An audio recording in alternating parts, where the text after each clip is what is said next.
X to the power -1 plus y to the power -1 এই পুরোটুকুর উপরে আছে আবার -1। এখন বলছে এর মান কত। তো আমরা সমাধান করে ফেলি। যদি এক্স এর উপরে -1 এটাকে যদি উঠাতে চাই, অর্থাৎ মাইনাসটাকে যদি উঠাতে চাই, তাহলে আমরা লিখতে পারি 1/x প্লাস ওয়াই এর উপরে আছে -1, এই মাইনাসটাকে যদি উঠাতে চাই আমরা লিখতে পারি 1/y। পুরোটুকুর উপরে আবার আছে -1। এবার বন্ধনীর ভিতরে আমরা কিন্তু এক্স আর ওয়াই লসাগু নিতে পারি। তো এক্স ওয়াই যদি লসাগু নিয়ে নিই, এক্স ওয়াইকে যদি এক্স দ্বারা ভাগ করি তাহলে এক্স এক্স কাটাকাটি হয়ে যাবে, থাকে কত ওয়াই। ওয়াই একের সাথে গুণ করলে ওয়াই হবে, মাঝখানে আছে প্লাস।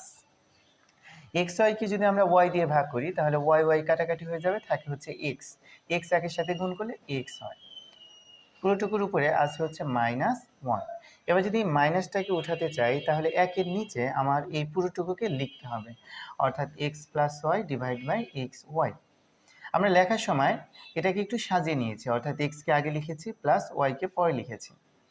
উপরে আমাদের আছে কত 1, তো 1কে রেখে যদি আমরা গুণ চিহ্ন দিই তাহলে এটা কিন্তু উল্টিয়ে যাবে, অর্থাৎ এক্স ওয়াই উপরে যাবে আর এক্স প্লাস ওয়াই নিচে চলে আসবে। এটাকে যদি একের সাথে গুণ করা হয় তাহলে কিন্তু এটাই থাকে, অর্থাৎ x y divide by x plus Y.